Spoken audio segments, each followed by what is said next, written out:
The franchise tags have been set for this NFL offseason. We're going to talk about how that affects the Chicago Bears in a couple of different areas. We're also going to talk about should the Chicago Bears go after the recently released Frank Clark and how Ryan Poles has gotten offers for team lower down in the draft. And is it a decoy tactic from Ryan Poles? We'll get into all that and more right after this.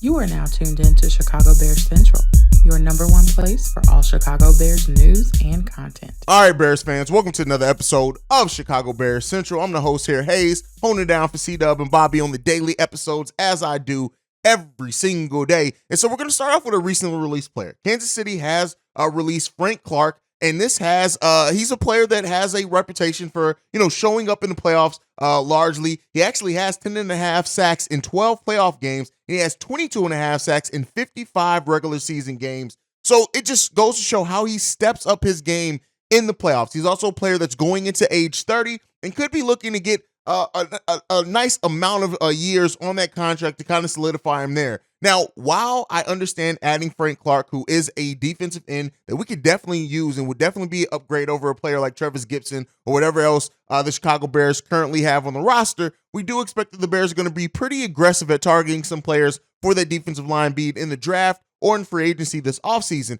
Now, looking at Frank Clark, I love what he brings in the playoffs. And we do hope that the Chicago Bears are going to make meaningful enough improvements that the Bears will be a playoff team this upcoming season. But despite the history that Ryan Poles would have and the interest with Frank Clark, I'm looking at this and saying, while I would not mind signing Frank Clark, I do not think that he should be a tier 1 acquisition for the Chicago Bears, meaning that I think the Chicago Bears could go through until the second wave of free agency before they look at somebody like that. Now, again, you need to, and you should want to add as much talent as possible. But I do think that, with him being up and down and not necessarily the same player he is in the regular season and the playoffs, and with the Bears not necessarily being a for sure playoff team with whatever they do in this offseason, I don't know if the money that it may take to sign Frank Clark would be invested correctly until you are sure that you're going to make other improvements on that defensive line to kind of maximize what he can give you. Now, let's be clear here. He's no slouch or anything. I'm not saying that he's a player that is terrible in the regular season, because he is not. And he definitely would be a talent injection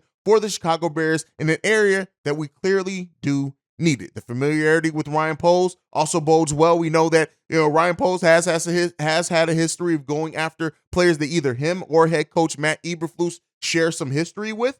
And so he does check those boxes off for the Chicago Bears. I just, if I had a better idea of the money that it would take to sign Frank Clark, again, he turns 30 this offseason, so he could be looking for, a nice amount of years with some guaranteed money or signing bonus in there. If I had a better grasp on that, I would be able to kind of dictate more. But like I said, there's players to me that the Chicago Bears should be more focused on obtaining and spending their money on earlier before they go after a player like Frank Clark. But it could be already written, right? Ryan Poles could already, especially because of that history there, be interested in going after Frank Clark. But let me know what you guys think down below. Is Frank Clark a player from Kansas City with him being recently released that you think the Chicago Bears should go after? Or do you kind of fall in line with me and say, hey, I wouldn't mind him, but we got other things that we need to address first, and then let's see if the money works out after we make some more improvements and signings, and maybe even after the NFL draft, before we make that decision. Let me know all that down below as always. Now, one of the things that it kind of sets the market in a lot of ways, it also sets what other teams or what players other teams go after, and that's after the franchise tag players are set. So we do have that now, a franchise or transition tag. Lamar Jackson has been tagged. Now, he can be negotiated with other teams. I think it gives the Baltimore Ravens the right to match. But running backs, Tony Pollard, Josh Jacobs, and Saquon Barkley, all franchise tagged as well as tight end Evan Ingram and defensive tackle Darren Payne, a target that a lot of Chicago Bears fans would have hoped that the Bears would have been able to go after. That's now removed from the table for the Chicago Bears. Now, this affects the Chicago Bears in a few different ways, and we're going to talk about that here. First up, the fact that 3 running backs were franchise tagged, it may set the market for not only David Montgomery, but it has pushed him up probably the target list of other NFL teams, meaning that the Bears may have to negotiate and maybe even pay more now that it kind of leaves David Montgomery maybe as the de facto number 1 target for teams looking to improve their running back position. So and that could affect the Chicago Bears hugely, right? With the cash level maybe being set for David Montgomery, it could make it easier or harder now for the Bears to re-sign him. It has been mutual interest for the Bears and David Montgomery from both camps to find a solution and to find a number that works for both sides so that he can re-sign and be a Chicago Bear going forward. But now, as you know, if you're a sports fan and especially an NFL fan, once a player hits the open market, and once they become the kind of the top target at that position, the other teams get to calling, and the price then goes up based off those other teams calling for that, calling them to have meetings with that player. With now the running back market kind of being set, right? And we now know who's going to be the unrestricted free agents that have the right to negotiate with any team. It leaves David Montgomery and the Chicago Bears in an interesting place in which maybe the Bears do get outpriced. Maybe there's a team willing to overpay for David Montgomery, and now the Bears don't necessarily have the player in Saquon Barkley that they can overpay to bring in. But also, you are looking at a fairly deep running back class in this NFL draft. So it leaves the Bears that option as well. And so this is why I have been covering running back options for the Chicago Bears in the draft, because you just never know. And with Saquon Barkley now being off the table, some other running backs that maybe the Bears would have been interested, do you go David Montgomery? And if that number is too high, do you roll the dice with one of these talented running backs that are in this draft, right? That's really what remains to be seen for the Chicago Bears. It remains to be seen for the league as a whole. And I do think that it can make this negotiating period with David Montgomery pretty interesting. But again, as both sides seem motivated, I do think that they can come up with a number that's fair. Saquon Barkley is getting much less than what he would have wanted to get out in the open market now being franchise tagged.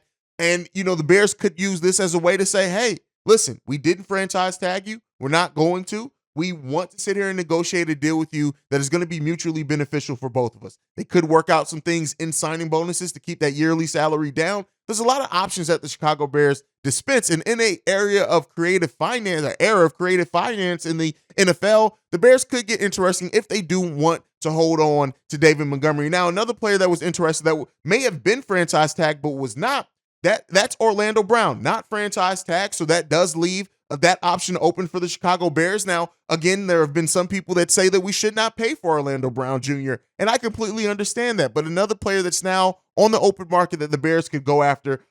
So with Darren Payne as well being signed, that leaves some interesting defensive lineman targets out there for the Chicago Bears. It leaves Javon Hargrave, who I've talked about heavily on this show before. Go check out those videos. I do think he could be a nice target for the Chicago Bears.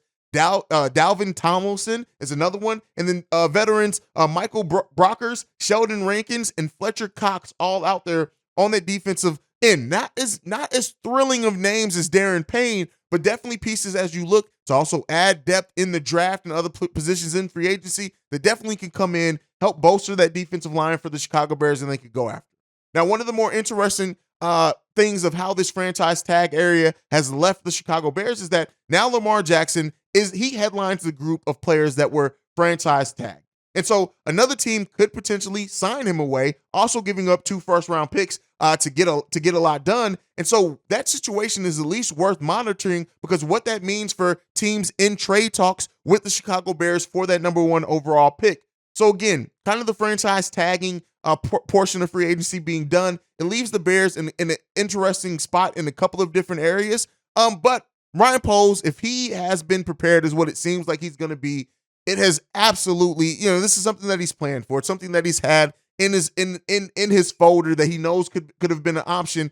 And, we'll see, right? We'll see what happens. We have huge needs in free agency, and so monitoring what happens and who goes where is always going to be a big thing. But with especially Orlando Brown Jr., considering all the positions that we need to fill, I don't necessarily know if the Bears should go after him when it comes to that, but we can see. Now, also, one of the players who got their money yesterday was Daniel Jones. He signed a contract for $160 million, not all guaranteed, but Jaquan Brisker, who I do think has potential to be a leader on the defensive side of the ball. He said it, he called him trash. Let's be clear here. He called Daniel Jones trash, right? And in his tweet, he said this exactly: MVP, LOL, other bruh got paid today and is trash, fam. That is hilarious. And listen, I love Jaquan Brisker speaking out. We know we love our players with personality in football, especially when it comes to being on a defender on the Chicago Bears. But it's wild that Jaquan Brisker came out and said that and made that tweet, considering he's a rookie coming in. But it is what it is. You want to see energy, you want to see focus, you want to see, you just want to see personality out of your players, and Jaquan Brisker definitely has that. Now, before we go, we got one last topic to talk about, and that's Ryan Poles. He was interviewed by Peter King, and he had this to say: one team that's further back than what I thought. But if I'm going to go to the next tier on the draft board, you're going to have to wake up for that with more capital. Now, you guys know Ryan Poles has been playing this whole trade conversation around the number 1 overall pick very well. He's been strategic in what he has said, what he hasn't said, and is definitely trying to up the value of that number 1 overall pick by using other teams that could be interested. And him saying on this show, national publication, saying that there is a potential trade partner that's further down in the draft. Could that be a ploy to get teams that are up in the draft to maybe add a little bit more on top of whatever they're offering? Now, that's just intelligent. That's what Ryan Poles should do with the GM. He should be trying to get back as much as possible as he can for this number 1 overall pick. He's not going to have an opportunity like this, hopefully, going forward. Hopefully the Bears do not have an opportunity. But what this does offer up, and I will say this, right? Especially with the running back class of free agency, I will say if the Bears do that trade with the coach that was rumored to trade with the Texans and get 2 first-round picks in that trade in this year's draft, there could be teams that are looking to also acquire maybe second-round picks, whatever, for more future capital, or maybe even a player in this draft because of the depth at the running back position.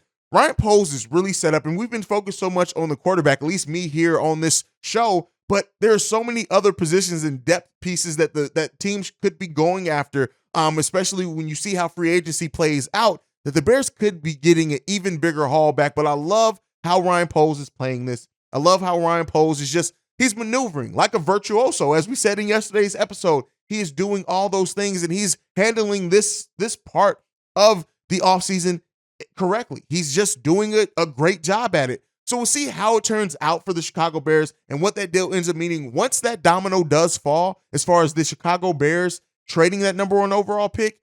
It's going to set a frenzy upon the rest of the draft picks. You're going to see other teams trade down. You're going to see other moves made. And Ryan Poles understands that the free agency and draft very much goes through Chicago this year. They control it. Ryan Poles controls so much of what's happening in free agency this year, and I love to see him handling it in the way that he is. And so we'll see. Be prepared. We are barely starting free agency, and we know that the Bears are going to be rumored. Their names are going to be in a lot of things, and we can get some things done and have a much drastically improved team heading into next offseason. Let me know what you guys think on all the topics down below. Thank you so much for tuning in. You can follow us at Chi Bear Central. You can also send us any feedback, questions, comments, concerns, ChicagoBearCentral@gmail.com. And then lastly, if you want to leave a text message and our voicemail, the number to do so, 773-242-9336. We are the number 1 spot for everything Chicago Bears related. I love you guys, man. We're going to keep riding out this offseason. You guys can stay tuned in right here for all of the latest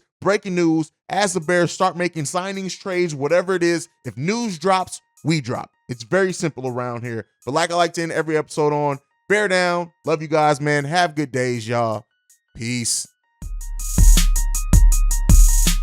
This has been a presentation of the Break Media.